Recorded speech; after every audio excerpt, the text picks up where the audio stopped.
হবে। চাঁদাবাজ, ঘুষখোর, সুদখোর, সালিসি বাণিজ্য, ঘেটখোর, এই সমস্ত কর্মীর একজনে গালি দেবে বিএনপিকে, ওইসব নেতাদেরকে আপনারা নেতা বানাবেন না। সেই কাতারে আরো বলি কঠিন কথা, সেই কাতারে ঘেটখোর, চাঁদাবাজ, লুটপাট, সালিসি বাণিজ্যের মধ্যে যদি আমি আব্দুল আওয়াল পড়ি, আমাকেও ভোট দেবেন না, আমাকেও ভোট দেবেন না। আর যদি না পড়ি আপনাদের বিচার বিশ্লেষণে, তাহলে আপনাদের কাছে আমার ভোটের অধিকার আছে, আপনারা ভোটটি আমাকে দেবেন। যেখানে কর্তৃত্ববাদ এবং আধিপত্যবাদ ছিল, আমরা কর্তৃত্ব আধিপত্যবাদ চাই না। আমরা পাশের দেশকে বন্ধু হিসাবে পেতে চাই, আমার প্রভু চাই না।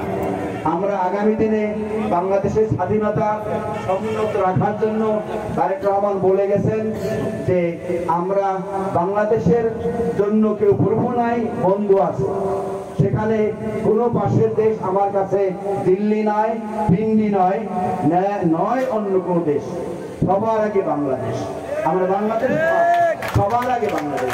এই বাংলাদেশকে বিনির্মাণের জন্য, আগামী দিনে বৈষম্য সমাজ গঠনের জন্য 31 দফার বিকল্প নাই। সেখানে এমন কোন দফা নাই যা থেকে বাংলাদেশের সুশাসন প্রতিষ্ঠা হবে না।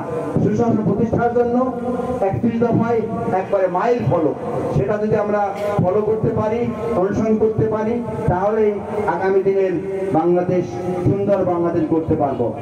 বান্ডেল থাকলে প্রতি সেনমানিতে টাকা বাঁচবে। বিকাশ সেনমানি বান্ডেল কিনে জিতুন প্রতি লেনদেনে।